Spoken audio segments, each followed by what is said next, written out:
Olá, queridos, tudo bem? Espero que sim. No vídeo anterior nós falamos um pouquinho de figuras de palavras. Hoje vamos dar continuidade, porém falando sobre figuras sonoras e figuras de pensamento, ok? Bem, em determinado enunciado, ideias e pensamentos, assim como todos os recursos estilísticos e as figuras de linguagem na língua portuguesa, pretende-se expressar certas particularidades do emissor e estabelecer uma determinada ênfase em algum enunciado, ok? Vamos dar início aí à nossa videoaula, falando sobre hipérbole. Bem, figuras de pensamento são figuras que atuam no campo semântico da linguística e alteram o sentido de palavras e expressões.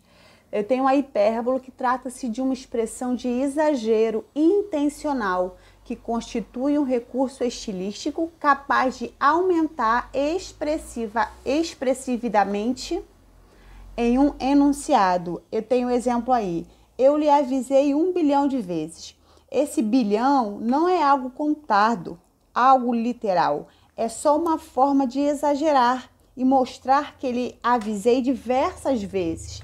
Tá ok? Essa figura de pensamento é muito comum na música e em poesias, tá? Como uma próxima figura de palavras, temos o eufemismo.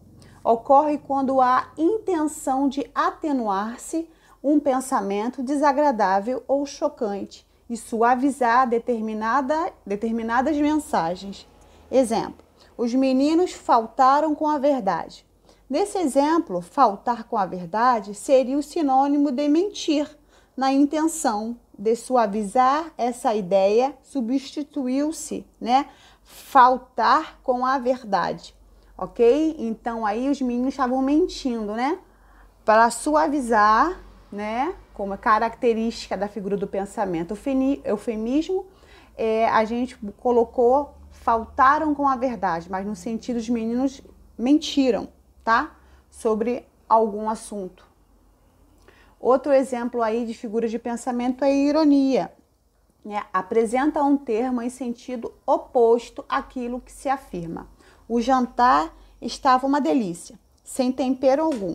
O fato de estar sem tempero revela que o jantar não estava uma delícia. Ao contrário, não estava bom, Estava ao contrário daquilo que eu afirmava estar, ok? Outro exemplo aí é antítese. Corresponde ao emprego de palavras ou expressões com sentidos opostos em uma mesma sentença. Dá uma ideia de antônimos. Exemplo: faça sol ou faça chuva, estarei presente. Isso quer dizer que estarei presente a qualquer custo, sol ou chuva. Nós temos aí termos que se opõem, tá? Prosopopeia ou personificação. Objetivo atribuir a seres inanimados características comuns aos seres humanos. Exemplo aí: durante o eclipse a lua beijava o sol. Bem, no caso de beijar, é uma ação referente aos seres humanos. E quando eu falo a lua beija o sol, estou estabelecendo uma aproximação entre eles, comum ao eclipse, mas não literalmente de beijo, ok? Temos aí gradação, é a representação de ideias em uma sequência crescente ou decrescente, a fim de intensificar-se seu sentido. Aí eu coloquei 2 exemplos para vocês darem uma ideia, de algo crescente e de algo decrescente. Era uma atriz qualquer, mas tornou-se conhecida, famosa, admirada nacionalmente. Percebam o aspecto crescente, Já um outro exemplo que eu vou trazer para vocês, contrário. Silenciou-se, tranquilizou-se, dormiu finalmente. Percebeu também o sentido decrescente? O que é esses 2 termos, Esses 2 exemplos, esses 2 termos são gradação, tá? Que eu classifico como gradação.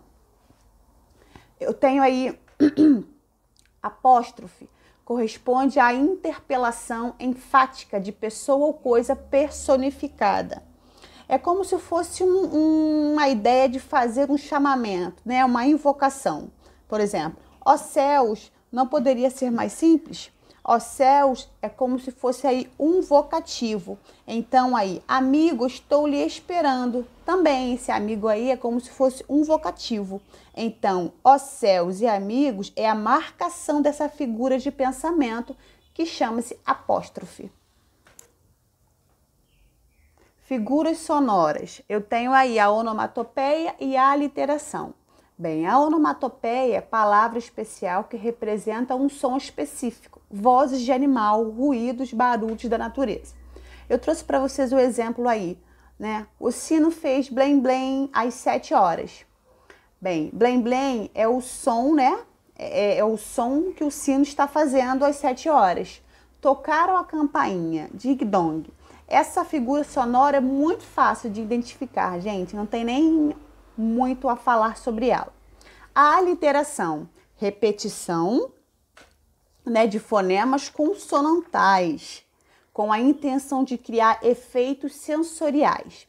Eu trouxe aí um poema de Cruz de Souza, Violões que Choram, que diz assim: vozes veladas, veludosas vozes, volúpias dos violões, vozes veladas, vagam nos velhos vórtices velozes, dois ventos vivas, vãs vulcanizadas. Bem, a intenção desse autor ao repetir, né, a consoante V é exatamente representar o som do violão. Então, esse V nos traz um efeito sensorial, tá, próprio do violão.